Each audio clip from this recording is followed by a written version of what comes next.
back in another episode of the Sick Boys Podcast, brother. Cookie clanking drinks there. Yep.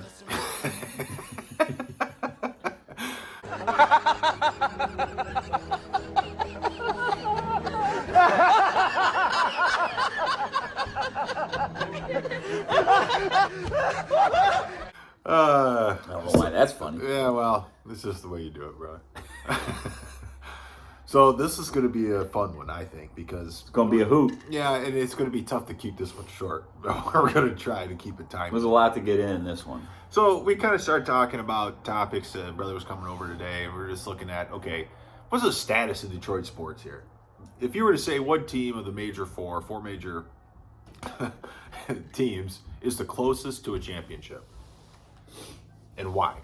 And Well, which team is the furthest? Yeah, And why? and kind of where each team is in their respective leagues, you Yeah. know, and why they are where they are. Yeah. Okay. Now you premise that with saying by kind of asking, you know, who is closest to winning any type of championship. Yep. I never thought I'd say it in my lifetime, brother, but I gotta say, I think the with you. Detroit Football Lions What? No way. Yeah. are the closest to winning something Something. in all of the major four sports of Detroit. Yeah. Detroit Lions have, as weird as this past season was, where they finished 9-8 after starting 1-6 and then going on a run and what they finished. What was it? They finished 9-8, right? Yeah, so they would have went 8-2 8-2, yeah, I guess down the stretch. which is insane. And then the season before that, they were a total dumpster fire with their first year as Dan Campbell. Yeah. And it looked like, ha, here we go, same old Lions. Same old Lions. You know? So And then- starting out 1-6. and then they started out 1-6, and it was clean like house. Yep, Clean house. Yep, they're done. Campbell's 4-18 or something like 4-18-1 in his professional career. Clean house. Brad Holmes is a bum. Get him out of town. But then they ended up going 8-2, And then everyone's finished back 9-8. on the bandwagon. Everyone's back on the bandwagon, and we are going to town, baby. Yep. Now we're hearing Super Bowl talk for this season. Lions bro. had the best offseason, the best draft, and let me tell best you, this, they the are on best their way. that, the kiss this, kiss that, everything. The Lions are the superstars of the NFL right Yeah. now. They are favored, brother. I saw in multiple. To win the North for sure. Yeah, that's what I was Win the gonna say. NFC Yeah, North. Multiple sources. Well, have Green Bay said that. Packers have lost Aaron Rodgers. They're done. Chicago Bears are a dumpster fire. Yep. Although I think they did have a pretty good draft, but they're a dumpster fire. Minnesota Vikings are, I don't know, they are what they are. They're always just kind of an average team or a good team in the regular season to be in a shit show in the playoffs. I think, with Cousins there and Jefferson and Jordan Addison, they're going to win 8, 9, maybe 10 games. Yeah. And looking at the Lions, I see no reason why they shouldn't be the best team in Detroit, closest to a championship right now. Yeah. Now, a lot of that goes to the fact that the other three teams, which we're going to talk about here in a second, are complete trash. Well, let's rank the trash, because there is, like in Dante's Inferno, depths of hell. Well, the Detroit Pistons are the biggest pieces of trash. Okay, so they are at the lowest. They are in hell. Yeah. They're at the lowest level of hell. They are the Dante's biggest Inferno. pieces of trash. Well, Detroit the Pistons had a real I would argue. Well, yeah, I was going to argue the Tigers, but I can't because they're in the middle of the pack at the Central. The Tigers are, I think, 1 or 2 games out of first place in the Central. But what's interesting about the Pistons is, in a shitty way, is that they had the odds for the number 1 pick in this Victor Wembanyama. Victor Wembanyama over in France. Pistons had the number 1 odds of landing the top draft pick in And the they lottery. get 5. And they had the number 1 odds of getting They the get the top fifth pick. And the worst case scenario based on their odds would be getting the 5th pick. Yeah. They got the 5th pick. And this Victor Wembanyama is supposed to be like the LeBron Generational. James. He's the best prospect to come out since LeBron James. And he's like a can't miss prospect. I've heard it so many times, though. Well, he's like 7'4", but he handles the ball like a I've point watched his guard. highlights. He He's shoots good. he shoots the 3-pointer good. He does it all. So he's supposed to be like the best prospect since LeBron. He's more like Nikolai Jokic then. Of course, he did not get the Pistons did not get the first round pick. It went to the Spurs, who tanked just at the last second of the season. They just started to tank towards the end of the season, just enough to get the number 1 pick. So that puts but this was a draft where there's this guy Scoot Henderson and there's Brandon Miller are 2 and 3. Supposed to be picks 2 and 3. Also, all really good players. Scoot Henderson's a big name player, a point guard of the G League, who's supposed to be a really great player. And then Brandon Miller was freshman of the year, like player of the year for Alabama, Crimson Tide, who should probably go second or third overall. One of the best players in college basketball. So Pistons ain't gonna get any of them. Yeah. Pistons are picking 5th. Don't know who the hell they're gonna hit. So best case scenario for the Pistons is that Brandon Miller maybe falls to them because he had a lot of public Off the court problems. Oh, great. He's not here, is he? He had given a gun to one of his teammates, and then that teammate, I guess, took that gun and went and killed somebody with it. Oh, God. God? So, but he was not found guilty or liable of anything. He's off the hook for everything. Brandon Miller is. Well, thank God. So, God? Jesus. But he got in a lot of shit, and the media gave him a lot of shit for it God. because everybody thinks he should have got kicked off the team and all this stuff. So he's been in a lot of shit, but he's a great player. So the best case scenario for the Pistons is maybe teams shy away from him, and he happens to fall to 5, and they get him, which I'd be happy with because I'm an Alabama guy. Yeah, we all know that, brother. So let's talk about the roster itself here real quick because they got Jaden Ivey and they've got Cade Cunningham and Jalen Durand, I think. Jalen Duran, yeah. And who's the Isaac Stewart or Big Beef Stew? Bay, Sadiq, or is it? Sadiq Bey, Yeah, and Bogdanovich, the Yeah. guy, the big But 3-point shooter guy. The roster's terrible. Cunningham keeps getting hurt. You know, he can't stay healthy. Jaden Ivey was a rookie this year. It was pretty good. Showed signs of being a good player. Pretty good. Pretty He's electric explosive. player. Yeah, He's an pretty electric player. Yeah. But they are so far away, brother. Yeah. They're changing coaches now. Yep. Fired Dwayne Casey. Fired Dwayne Casey. They sent an offer to the coach of the Suns, who had just gotten Monty fired. Williams, right? They sent an offer to him, and he declined their offer. Yeah, he wants somebody that's close to winning. That's got he probably declined wants to go their to offer. Milwaukee. He declined their offer, I guess, and was saying something about possibly taking a year off or something like that, Okay. which probably means like, I don't have any good offers yet, so I'm waiting for one to come in. Yeah. Because I don't want to go coach the damn Pistons. No.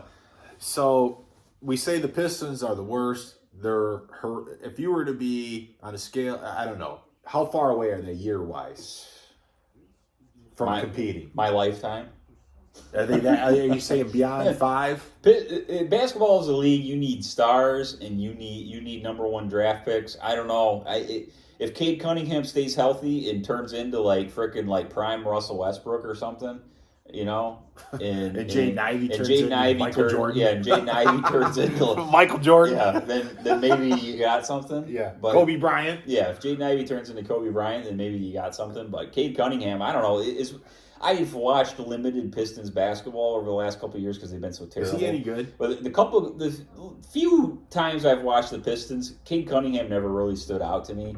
But the times I did watch, Jaden Ivey did kind of stand out. Jaden Ivey looked pretty good. Yeah. Jalen Duran looks pretty good too. They're far away though. They're so far away. Well, They ain't close. are they brother. beyond 5 years? It's hard to say because they could get the number 1 pick next year, and who knows who comes out. I would say that 5 years probably.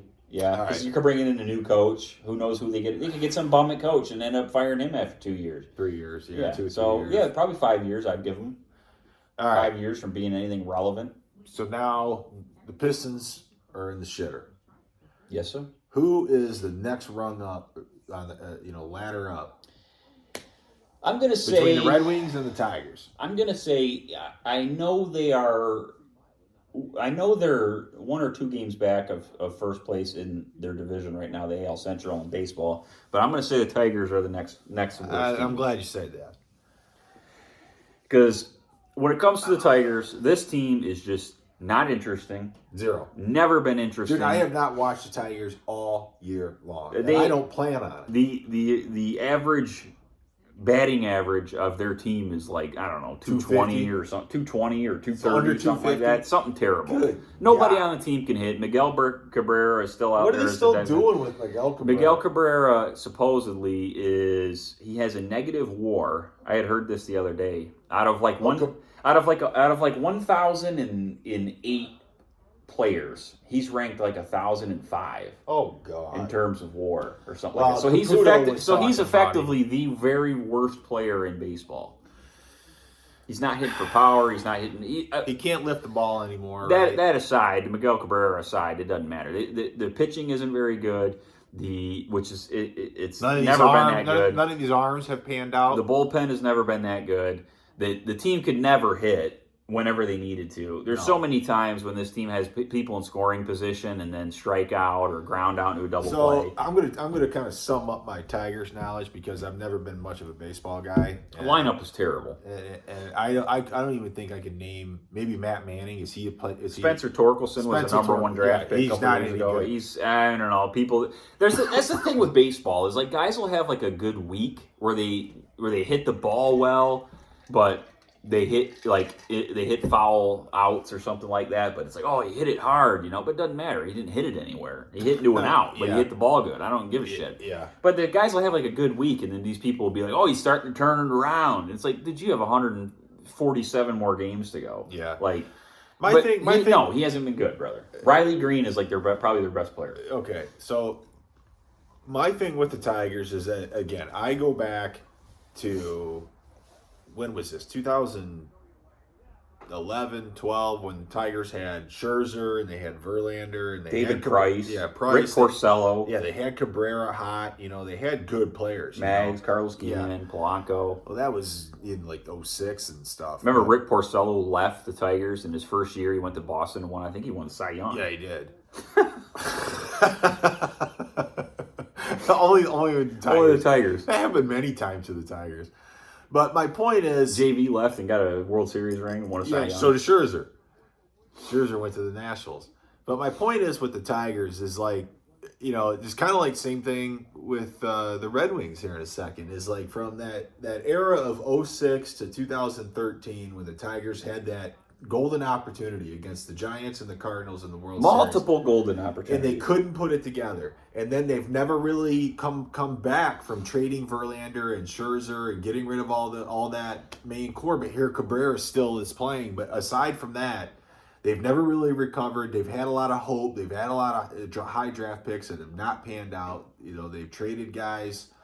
Like the Tigers are kind of like the Pistons from the era of going to work shit. They haven't really recovered from any of that. And the Red Wings haven't recovered from the Hank and Datsuk era. And the Lions have never recovered from anything. Yeah. Until now. All Detroit sports right now are, minus the Lions, I would say. So the Tigers, Pistons, and Red Wings are all, like, just got a very young core roster. But it's all terrible. But none of the players are any good. Any good. No. Like Pistons, the Pistons got a really young team, but you don't know if they're any good. You don't know if they're any good. Tigers got a really young team, really young lineup, but it seems like none of them are really any good. No. They've been taking these pitchers and high in the first round for years, and none of them. Like Casey Mize was supposed to be like Justin Verlander. He blow his arm out. Yeah, I don't even know what he is. Yeah. None of these guys are any good. Remember they had, who was the one guy? Fulmer? Michael Fulmer had that one good year, and everybody was like, dude, you gotta trade him now. Like, trade him at the deadline because he's got value. And then they didn't trade him, and then he blew his arm out. And now he's worthless. And then he was worthless, and they got nothing out of it. Yeah. So, I don't know.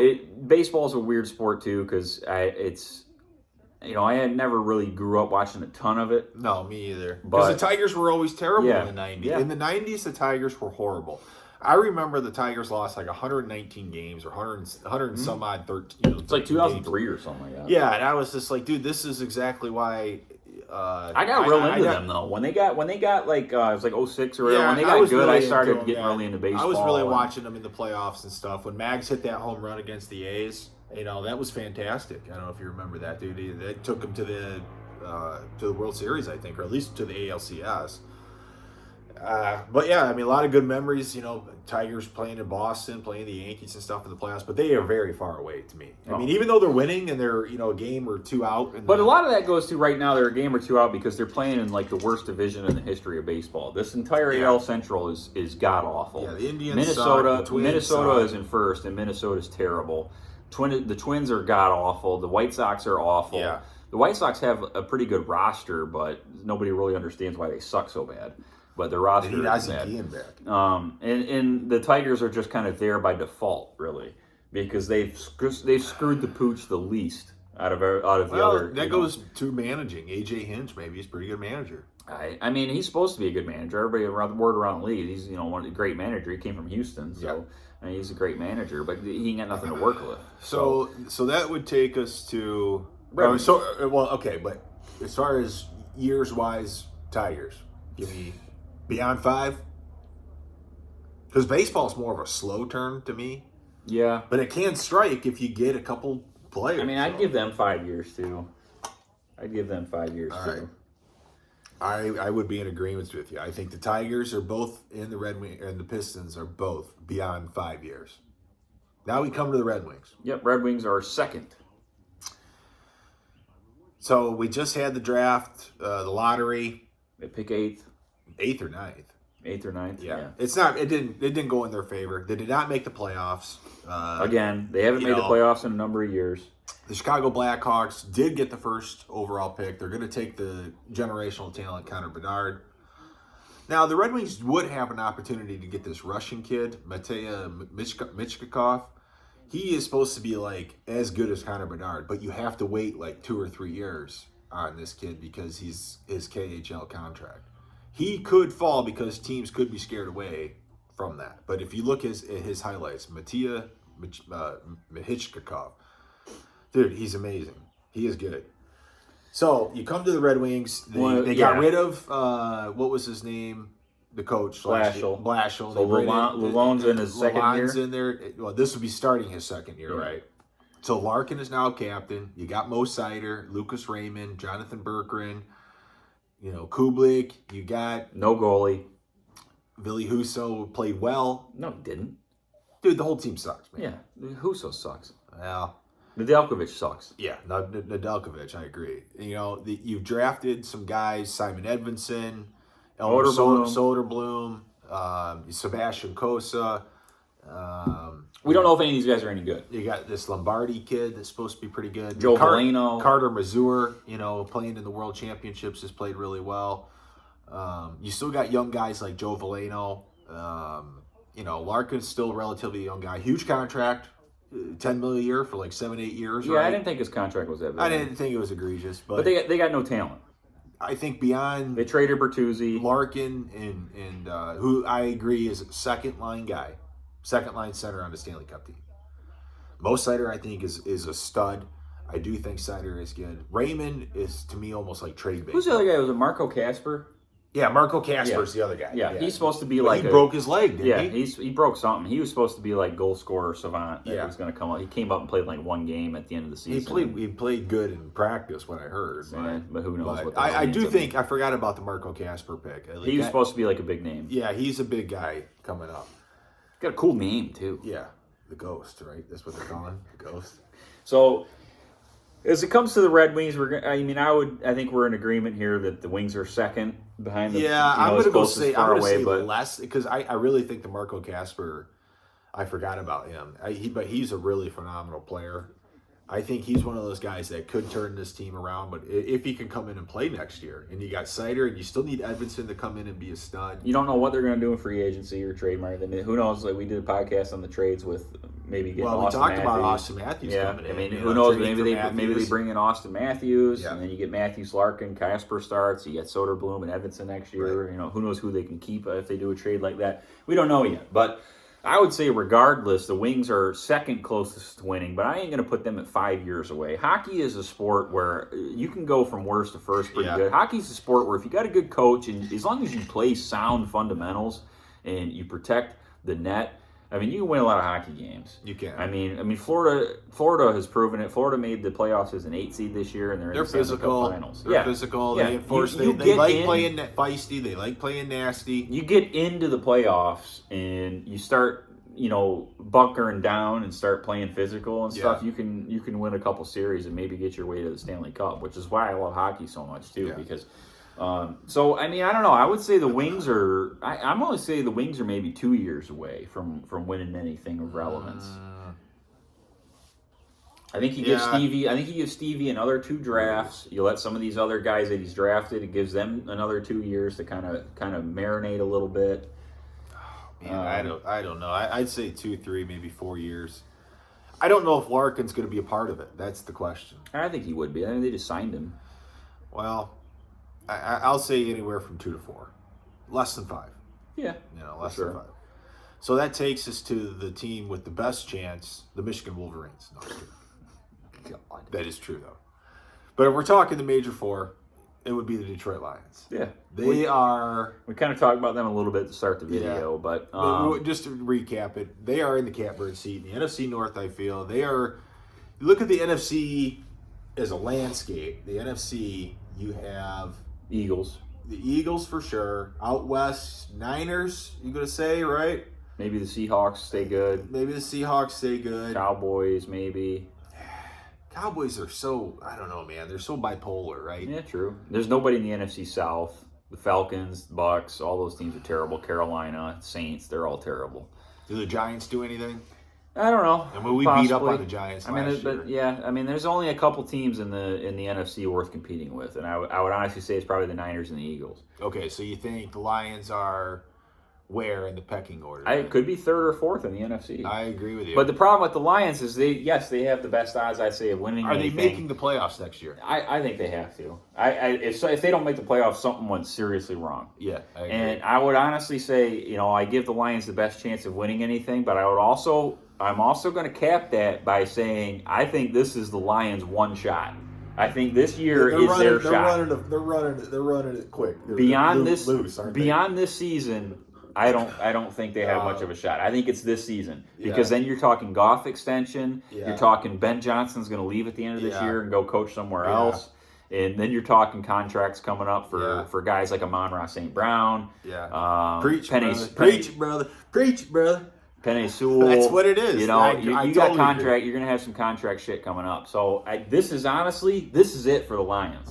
I don't want to go. I don't want to say it's that far. I don't want to say like it's one and done. Well, it very well could be, but I don't want to go as that far as strongly as what you're saying because this is their best shot. It's a damn good shot. Maybe next year they still got a shot of making the playoffs and doing it again, but you got a 1 or 2 year window as the Lions, and that's it. It's a damn good shot. You got a 2 year window as the Lions to get something done. Beyond 2 years, they brought in some playmakers in the draft. They brought in some defense in the draft. This is going to be an interesting season. I really can't wait. They open it against Kansas City. That's going to be a smash mouth game right now. The Lions, if they want to make a statement, they come out there and they beat the shit out of the Kansas City Chiefs. Sure. The defending Super Bowl champs, you win, right? Sure. I think it's on the road too. Yeah. You go down there and you smack Kansas City around. That'll tell me something. Yeah. But do you agree with like the 2? You got 2 year window. Beyond this year and next year, beyond next year, you're starting to kind of come down. I feel that this year is really going to tell how the next couple of years probably are going to go.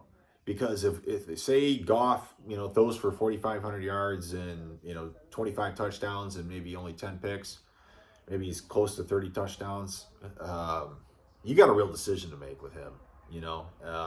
And that decision is going to hinder your future going forward. Yeah, because if he can clearly get you to the playoffs and you can compete quite well and see how you lose, right? Like that's really what's going to tell me. It's like I want to see how they go out next year because if they don't make the playoffs and like they're 1 game out or they lose at the end or if they make the playoffs but they lose in the second round or first round and maybe Goff makes a mistake or Goff has a bad game, that's going to kind of tell me a little bit more. You got to start, you have to get to that point and then decide, well, could we get here again with someone other than Goff? Exactly. Like, could we get here again with someone cheaper than Goff? Exactly. And then you'd have to say too the Ben Johnson aspect. He's a hell of a coach. He's really burning defenses. He knows how to scheme against defenses. So does he move on? All those things that you already said, right? But I think aside from those 2 positions on the football team, I think they're pretty solid everywhere else. I mean, Aaron Glenn might get an opportunity after this year too, but I do think Campbell has good people around, not just in the coordinator position, but underneath those guys ready to step in. And I think, they're going to make the right call and do the right thing no matter what. I mean, he fired Anthony Lynn. He's okay with making a call on the fly. I'm taking over play calling. We did see Dan Campbell make a lot of stupid boneheaded He does make decisions, some boneheaded in-game coaching decisions. Yeah. I think his in-game coaching decisions. I would argue that Ben Johnson won them more games than Dan Campbell ever did. I agree. But overall, the Lions better be a playoff team. They have the talent. They feel themselves they are a playoff team. I know they do. That's what worries me too, because I feel like there's a lot of hype about the Lions going into the season. They better not get cocky. I feel like the Lions are getting a little cocky already, because I feel like the fan base is getting cocky. I think the players are starting to feel a little cocky. I think the Lions should be trying to look at getting a home field playoff game. Oh, If they can get a home field playoff game, I think they would I'd almost say they're going to win that game. Yeah, if they can win the division. If they go on the road, I don't know. If they can win the division and get a home field playoff game against, like, I don't know, because you got Giants or something. Because you got to think the Eagles. You got to think like the Niners are going to win their Seahawks. division, and if they I was thinking more like it'd probably be like Seattle or maybe an NFC East team like Some the team's Giants going or to something. fight. Some team's going to pop up. Yeah, though. if they can get a home playoff game against one of those teams, I think they got a damn good shot. So, I mean, we'll see though. But I definitely, I think we agreed on pretty much all four of these. Yeah, where we rank them. I'm with you, but The Pistons are putrid. The Tigers are, just kind of pathetic. The Red Wings are kind of, they're not very good, but I can see maybe something on the horizon. And the Lions got like a 2-year window where they should be pretty damn good. Yeah, I agree. Yeah. Well, that kind of sums up the Detroit sports. It ain't good. Yeah, and I got to be honest, it's one of the most putrid times in my life. Because growing up in the 80s, I mean, you were watching... Early 2000s, brother. We had April in the D was a thing. April in the D. Yeah. You had the Pistons, or you had the Pistons were going to make the playoffs in the early 2000s. The Red Tigers Wings were going to make the playoffs. Well, no, the Red Tigers were Wings- just starting. The Tigers were Tigers were just opening, starting. and the Tigers were good. And the Pistons were in the playoffs. The Red Wings were in the playoffs, and then the Tigers were just starting their season. Yeah, there was a couple year span there from I would say probably 06 to 08 or maybe 09. I would go far back as 03. I would go far back as the Tigers 02. Tigers didn't get good to 05, 06. Yeah, but the Red Wings were good. Yeah. The Pistons. The Red Wings and the Pistons were good. So the Pistons were good up until probably 09. Yeah. So there was, and the Tigers got good in it was 06, and the Red Wings were good until 10 or 11 or 12. Yeah. So there was a good 3-year span where the Tigers, Pistons, and Red Wings were all in the playoffs and all good at the same time. Right. And Lions were shit, but those three teams were good. Now we're at the point where Lions, we don't know yet, should be pretty good, the other three teams are shit. Yeah. So it sucks because It's the most optimistic I've ever seen Lions. Oh, for sure. Lions fans, brother, are tooting their horn. Lions fans are giddy about this season. They're chopping. Part of chomping me, at the bit. part of me feels like nothing would make me happier than to see the Lions go Dad. That's a dad call. Part of me feels like nothing would make me happier than to see the Lions go 4-13. It would be funny. It would be funny It would just to be good. same old Lions. Yeah, because I'm not really a Lions guy. Neither of us are really Lions. But you fans, want to see excitement around football. But I will say that if they did do that, goddamn, that would be funny. It would be funny. But it would also the be Smith Boys podcast would be absolutely hysterical. Oh yeah, and it would be electric to see them actually make the playoffs and do something. But I do think what's better for Smith Boys podcast is the Lions being better. I do think that's good for business. You know, when the probably. Lions are better, it's good for business. Lions do anything this year, but you brother ever buy some Lions apparel? Well, you bought me a Lions sweatshirt last year. You don't for ever wear Christmas. it. Oh, it's Christmas time. It's winter time. And then I got one of your hats over there, and I got you a pair of slippers. What about a jersey though? Would you buy a Lions No. jersey or a Lions shirt or anything? I think I would get a Lions t-shirt to wear on Sundays, watch the games and stuff. But other than that, probably Problem with no. me, brother, when it comes to Lions apparel, is their shit is so ugly. That Honolulu blue Yeah, and gray, I hate it. in their I logo, hate it. I just hate all of it. Yeah, That's why I've never bought any Lions Yeah. apparel in my life because I hate their apparel. Yeah, I hate their colors. Yeah, hate it's their not apparel. cool. It's not cool. I mean, I like that they got Jameer Gibbs because he's an Alabama guy. you have and to get J-Mo. the white or the gray. You have to look for something in white or silver or gray. One of their alt uniforms. Yeah, or something maybe. like I would that. maybe get if Brian Branch turns out to be a star, I would maybe get a Brian Branch jersey. Well, Just because he was an Alabama guy. Yeah. Through and through. Gibbs was an Alabama guy too, but he transferred there, so I don't know if it really counts. But Branch was there from the beginning. So well, we'll see. So maybe we'll do a Lions schedule review Oh at some yeah, point. yeah. We gotta take Go a over look their at- schedule, yeah. see what we think is going to win. Maybe that'll be the next one we Yeah, do. But I gotta refresh my cocktail. until then, spit boys. See ya. Out.